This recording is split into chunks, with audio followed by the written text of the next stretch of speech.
Ano man ang desisyon sa katotohanan sa mga reklamo kay Pastor Kibuloy, may karapatan siyang matinggan at nabigyan ng pagkakataon na ipakita ang tama at totoo sa panig niya. Ang akusasyon at ang mga reklamo ay hindi nangangahulugan na ito ang katotohanan kagad at guilty na si Pastor. Mga kabayan, isa lang yan sa naging reaksyon ni Ka Eric Celis sa ginawang rally kahapon sa Maynila kaugnay sa pagpapatawag ng Senado kay Pastor Apollo Kibuloy. Sabi ni Ka Eric, hindi korte ang Senado para litisin si Kibuloy na kung saan ay pinamumunuan ito ni Senator Risa Hontiveros na kilalang oposisyon at kalaban ng mga Duterte na kaibigan ni Pastor Kibuloy. Kung ang mga nagrereklamo ay may karapatan, ang inaakusa ay may karapatan din. Yun ang dapat naibigay kay Pastor Kibuloy. Yun ang nararapat at yun ang dapat tingnan ng Senado. Ang Senado ay hindi korte. Ang Senado ay para lamang gumawa ng batas. Until and unless proven by competent court and proven by the process of objective trial, then so be it. Sa ginawang pagdinig kahapon sa Senado, tila nahiblad itong si Hontiveros dahil sa hindi paglitaw ng pastor sa isinagawang pagdinig na kanyang pinamumunuan. Dahil dito ipinag-utos niya sa komite na ipa-cite in contempt itong si Pastor Kibuloy. Hindi po uubra ang ganitong mga excuse. So pursuant to Section 18 of the Rules of the Senate, as chair of the committee and with the concurrence of one member here with me, I cite in contempt Apollo Carayon Kibuloy for his refusal to be sworn or to testify before this investigation. This committee requests the Senate President to order his arrest so that he may be brought to testify. Sa kabila nito, agad naman umeksena itong si Senador Ruben Padilla kung saan ay nagpahayag siya ng pagtutol sa ginawa ni Hontiveros at sinabi niya na hindi siya sumasang-ayon sa naging desisyon ng kapwa niya, Senador. Pagpaumanhin niyo po ninyo, aking pong tinututulan ang naging pasya na makontempt si Pastor Kibuloy. Bagamat hindi aniya korte ang Senado, nagpapasalamat naman itong si Hontiveros dito kay DOJ Secretary Boying Rimulya dahil sa pag-rekomenda niya na pakasuhan sa korte itong si Pastor Kibuloy.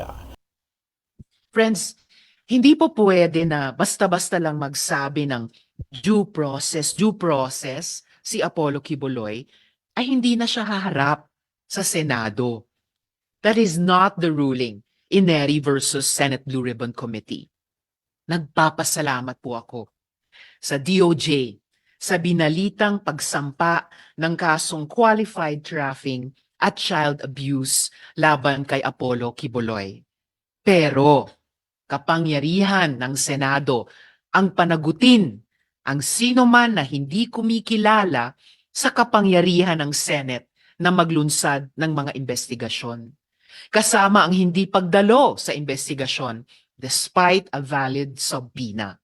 Ano ang masasabi mo dito, kabayan? Sang-ayon ka ba sa ginawa ni Senador Ruben Padilla na tutulan ang desisyon ni Hontiveros para ipa-cite in contempt at ipakulong itong kontrobersyal na pastor na si Apollo Kibuloy? Sama-sama nating panuorin ang buong video at pakicomment nyo po ang inyong mga reaksyon at sariling opinyon. Pero bago yan, muli po ako nag-iimbita sa mga hindi pa po nakasubscribe sa ating channel na Kabayan News PH, pakipindot po ang subscribe button at pakiclick na rin ang notification bell para lagi kayong updated sa mga bagong upload natin na legit at napapanahong balita. Maraming pong salamat. Ano man ang desisyon sa katotohanan sa mga reklamo kay Pastor Kibuloy, may karapatan siyang matinggan at nabigyan ng pagkakataon na ipakita ang tama at totoo sa panig niya. Ang akusasyon at ang mga reklamo ay hindi nangangahulugan na ito ang katotohanan kagad at guilty na si Pastor.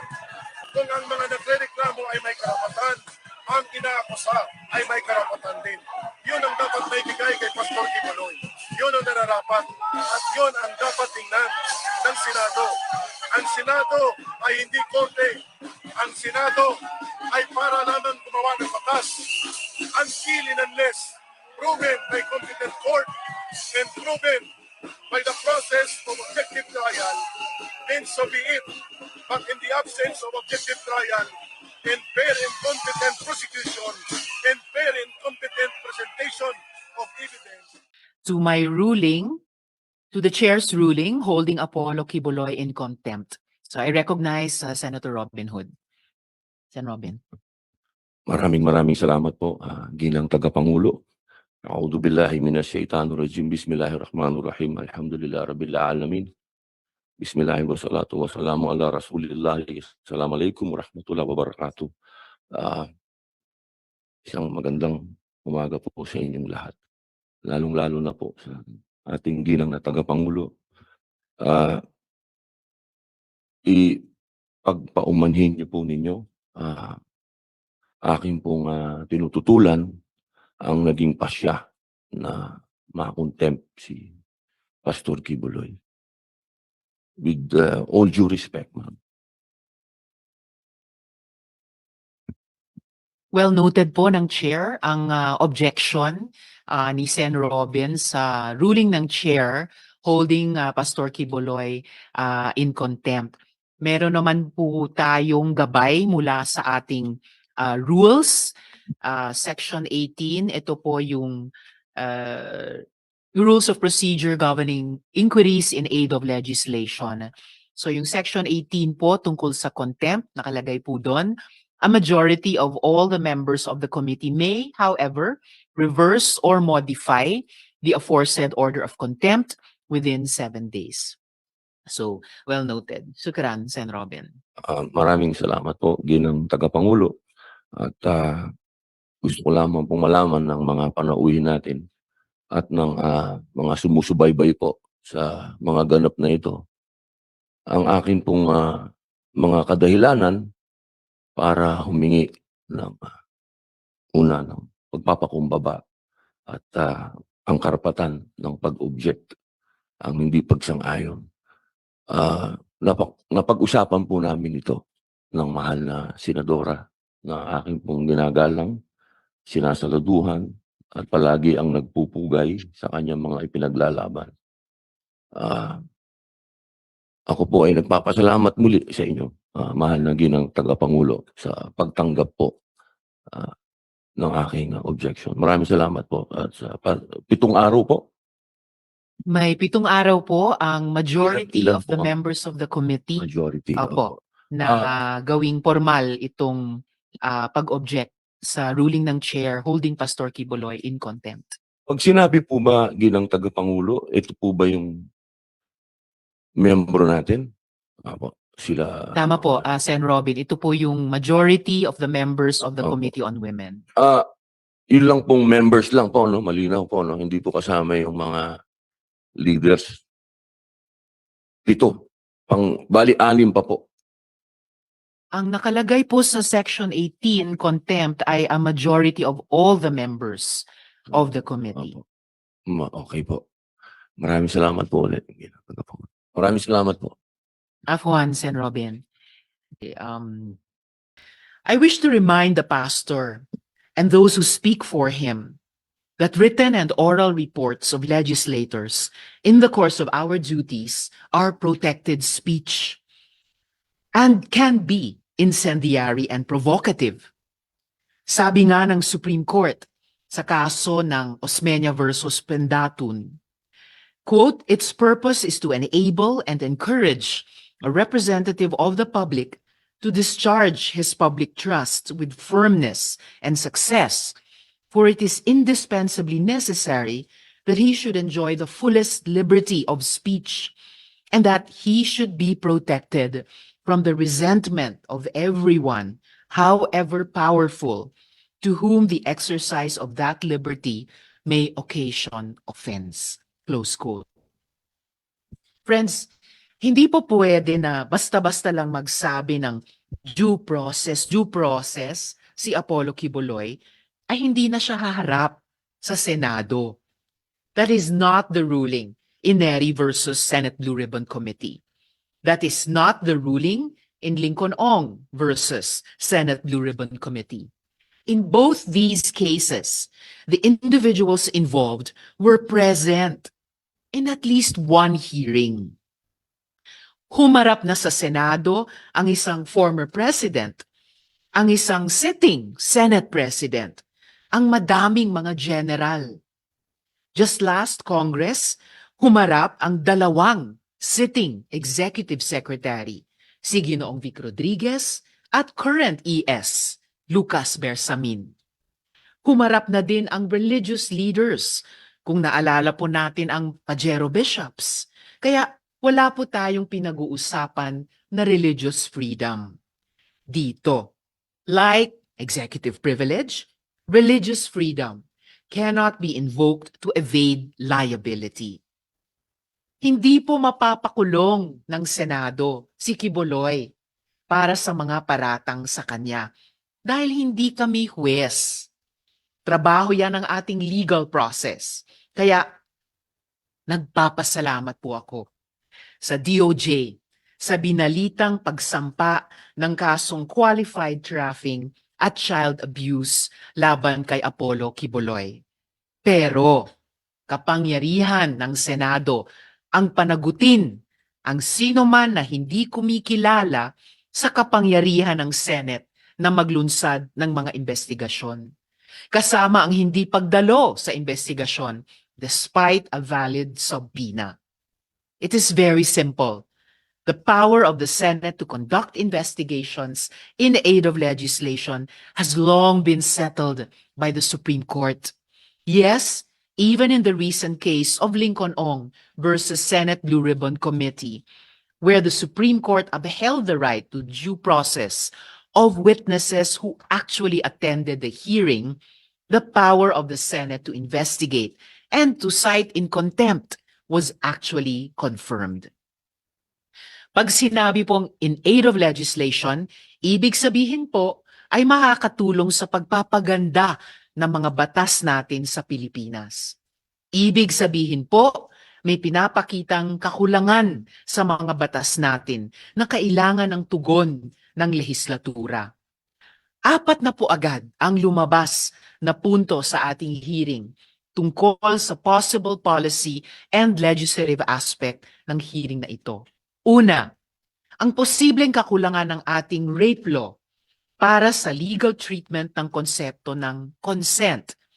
Is it meaningful consent pag pumayag ang isang di umanong victim dahil sa paniniwalang sakripisyo niya ito sa anak ng Diyos? Pangalawa, sa ating labor laws. Paano tignan ng ating labor code ang labor activities na di umano ay voluntary pero may parusa pag hindi sumunod? Pag ba religious volunteers ay hindi nasakop ng mga batas natin tungkol sa occupational safety and labor standards? Pangatlo ay ang trafficking sa ilalim ng anti-trafficking law. Sa ngayon, ang mga acts of forced begging and servitude ay sakop ng Expanded Human Trafficking Act. But is religious freedom a complete defense against charges of trafficking in persons? Pang-apat ay ang tanong, do we need a separate law against religious violence o yung mga iba't ibang uri ng karahasan sa konteksto ng isang simbahan, KOJC man ito, o Socorro Bayanihan Services, halimbawa? May mga dalubhasa na ito ang panukala. Halimbawa, si Dr. Jail Cornelio, who our committee sought to invite. Pero habang sinisiyasat ng komite ang mga tanong na ito, sa ilalim ng kanyang lehitimong mandato, patuloy ang paulit-ulit na ilehitimong pagkilos ng isang panig. Ganito po ang galawan nila sa ating mga witness. Magva-vlog po ng 100,000 ang natanggap ng ating mga witness. Madam Chair, the committee sent a subpoena to Pastor Quiboloy, and he replied with this the motion, most respectful and urgent request to set aside, recall the subpoena issued to Pastor Apollo Quiboloy. It was given to me by the representative, Attorney Balayan. Thank you, Comsec. So, friends, nagpadala nga po sa aking tanggapan ng sulat galing sa abogado ni Mr. Quiboloy stating, and I quote a short portion, compelling Pastor Quiboloy to appear before a committee that already pronounced him guilty would be violative of his constitutional right against self-incrimination and to be presumed innocent unless proven guilty, close quote. If we allow witnesses of the Senate to simply claim that appearing before a committee would violate his or her constitutional right to be presumed innocent and his or her right against self-incrimination, wala na pong kapangyarihan ang ating Senado maglunsad ng mga investigasyon. Madaling-madali na lang umiwas sa mga hearing ng Blue Ribbon, sa mga tiwaling opisyal, sa mga investigasyon ng Public Order Committee, sa mga sangkot sa mga krimen. Hindi po uubra ang ganitong mga excuse. So pursuant to Section 18 of the Rules of the Senate, as chair of the committee and with the concurrence of one member here with me, I cite in contempt Apollo Carreon Quiboloy for his refusal to be sworn or to testify before this investigation. This committee requests the Senate President to order his arrest so that he may be brought to testify. I so move.